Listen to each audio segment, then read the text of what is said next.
কি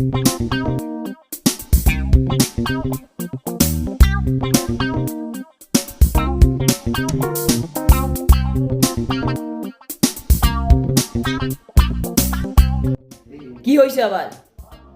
প্রায় 1 ঘন্টা যাবত দেখতেছি চোখে মুখে হাত দিয়া মুখ কেমন জিঙ্গার মতো বানায় রাখছেন। আগেই তো ভালো ছিল, আলুর মতো করে রাখতেন। ওহ, এই তুই থামবি? আর কি এইসব শাকসবজির কথা লাগায় রাখছিস বেটা? এই আলু পটল ঝিঙ্গে এগুলো বাদ দিয়া অন্য কিছু ক। তো কি কমো আপনারে? মালটা কমো নাকি কমলা কমো? কোনটা কইতাম? আরে বেটা, গালের ব্যথায় বাঁচতেছি না, আর তুই আছিস তোর আপেল কমলা নিয়া। তো এটাই তো জিগাইলাম, এতক্ষণ ধইরা আন্নে গালে হাত দিয়ে রাখছেন। গালে ব্যথা এটা কি আমি জানি? যে আন্নে কবিতা লিখতে লিখতে খাম বালকে গিয়া কি বাড়ি খাইছেন নাকি? কবিতা লেখা ছাইড়ে দিছি না, তুই বলার পরে আর কবিতা লিখি না, তো একটাও লিখি না।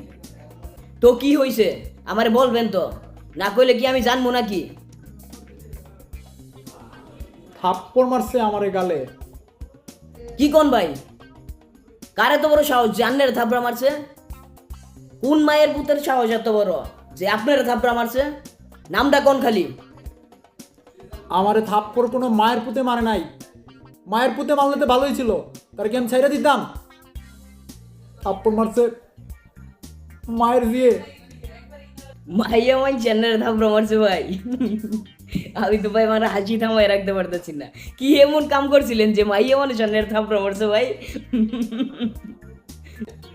তুই না কইলি যে আমার গার্লফ্রেন্ড চলে গেছে, একটা জোগাড় করে চিল করতে হবো। বহু কষ্টে একটা গার্লফ্রেন্ড ম্যানেজ করলাম। বললাম যে বাবু তোর হাতটা একটু ধরি আমি। বললো না, বিয়ের আগে এইসব কোনো হাত ধরাধরি নাই। আমি বললাম বিয়ের আগে তো মানুষের একটা টেস্ট নিতে হয়, তোমার হাতটা ঠিকঠাক আছে কিনা আমি একটু ধরে চেক করি। হাত ধরতে গেছেন এটা ঠিক আছে, আর মাইয়ার হাত ঠিক আছে কিনা এটা আপনি তো বলতে গেছেন কেন? এখন থাপ্পড় দিয়ে বইলা দিছে হাত ঠিক আছে, এখন ভালো হইছে না?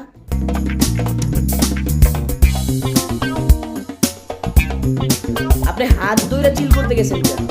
আর আপনি চিল করবেন, আপনি চিল আউটে এসে চিল করবেন। আপনার বইলা দিছি না আগেই, চিল করতে হইলে হাত ধইরা না, আপনি গলায় ধরে চিল আউটে এসে চিল করবেন।